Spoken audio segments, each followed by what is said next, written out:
في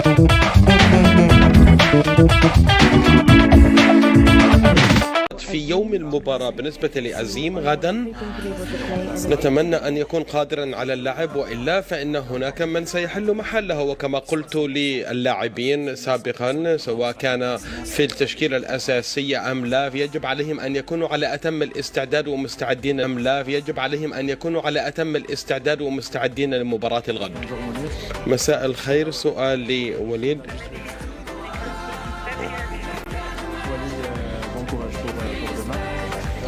حظا موفقا في مباراة الغد.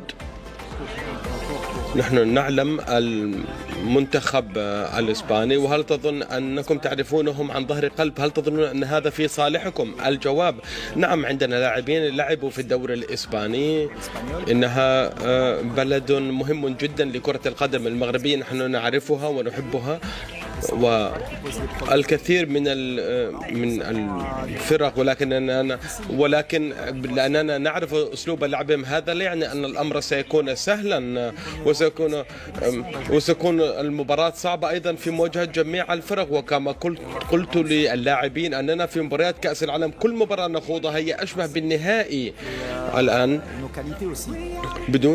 لا نستطيع أن نفوز بدون مبادئ وبدون جودة، وكذلك علينا أن نحتفظ بمبادئنا المغربية. السؤال للمدرب. أنا أعلم أنك لا تحب أن تتحدث عن اللاعبين المنفردين، ولكن سيد تم شارك في مباريات دولية في عام 2000. نعم، إنه قائد الفريق، وهو حجر أساس في منتخبنا، مهم جدا، يؤدي دورا مهما، يفهم ما المتوقع منه كقائد. وفي عام 2010 قررنا أن نعيده إلى الفريق، وقد عاد الآن مع الفريق وهو يشارك في انتصاراتنا. أظن أن هذا أمرا رائعا في كأس العالم، إنه قادر على أن يبين لنا ما هي قدراته وإمكاناته. مساء الخير لوليد ومنير. سؤالي كالآتي: أود أن أعلم أن المباراة الأخيرة كانت هناك 2-0 تقدمتم، بعد ذلك ماذا حدث؟ هل هناك شيء آخر كنتم تعملون عليه في الحصص التدريبية أم لا؟ ليس عندنا الوقت الكافي لكي نستعرض كل شيء، لقد ركزنا على إسبانيا. نعم، مباراتنا مع كندا كانت مختلفة، ونحن أردنا أن نتأهل بالتأكيد، ولكن كنا نهدف إلى أن نتصدر المجموعة. ولكن من الناحية النفسية أو ناحية، نحن نتحدث عن كرة قدم من الطراز الرفيع، ويجب أن نحافظ تركيزنا. أنا أحببت أدائنا في الشوط الأول في مباراتنا مع كندا، وكان مصيرنا بيدنا، وتمكنا من السيطرة على الأمور في الشوط الثاني. المستوى الأداء كان ثابتا طوال 90 دقيقة. نحن الآن مستعدون وجاهزون لأن نقدم ذات الأداء غدا في مباراتنا. مرحبا.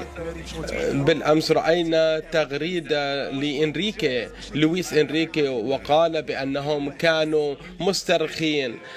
السؤال: هل أنتم مستعدون لأن تهاجموا غدا؟ نحن نعلم بأنكم منضبطين. السؤال لمنير: التذاكر في السوق السوداء أسعارها مكلفة جدا، والقائد والمدرب يقول لك سجل وسجل، فهل أنت تخضع لهذا الضغط لأنك تسهم وترغب في أن تسهم في مساعدة فريقك وعناصر الفريق في مواجهة إسبانيا؟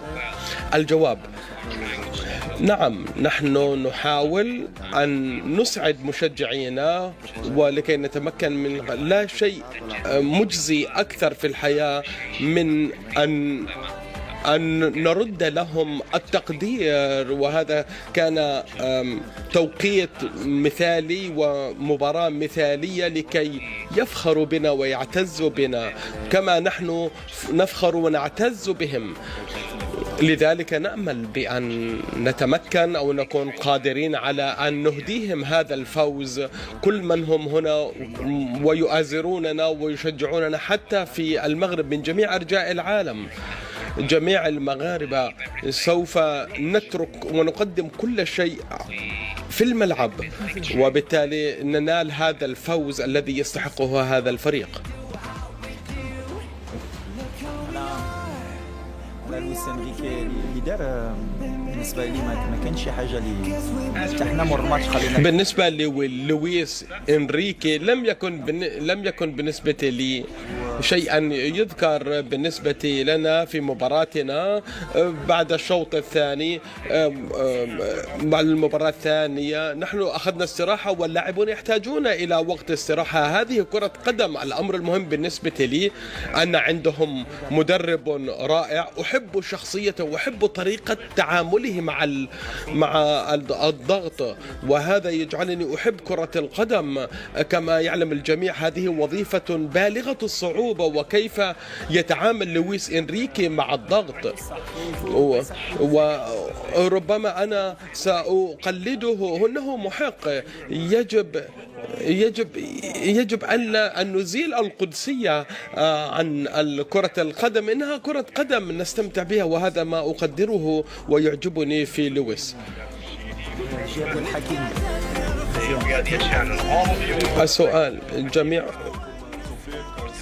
أولا سؤال للمدرب وليد، أتمنى لكم التوفيق في مباراة الغد ولفريقكم. سؤال الأول يتعلق ب أن تعودوا إلى اللياقة البدنية القصوى بعد 3 مباريات مجهدة، والجهد الذي قدمه اللاعبين وخاصة في مواجهة كندا. ما هو مستوى اللياقة البدنية عند اللاعبين، وخاصة أن مباراة الغد ستكون مباراة صعبة في مواجهة إسبانيا؟ نعم، إنريكي في نادي كرة القدم برشلونة في عام 2004، وأنت هل هذه حقبة جديدة؟ هل نهاية حقبة للويس إنريكي وبداية حقبة بالنسبة لك؟ سؤال للاعب منير محمدي. ربما أنت ستدخل التاريخ في مشاركتك في كأس العالم هذا. أنت شاركت في كأس العالم في روسيا، في هذه سواء لعبت أم لم تلعب أنت ستبقى من أفضل حراس المرمى.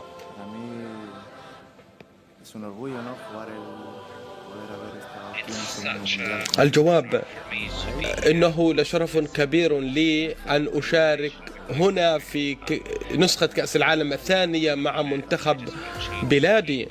هذا شرف لي، وسوف أواصل صناعة التاريخ، ونحن سنحاول جهدنا وأن نواصل هذا العمل وأن ننجز أشياء كبرى.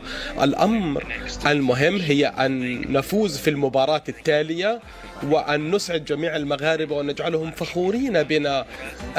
تلك المباراة هي أشبه بالنهائية، لذلك سنحاول قصارى جهدنا أن نحقق الفوز في تلك المباراة وننتقل إلى ربع النهائي ونصنع التاريخ معا.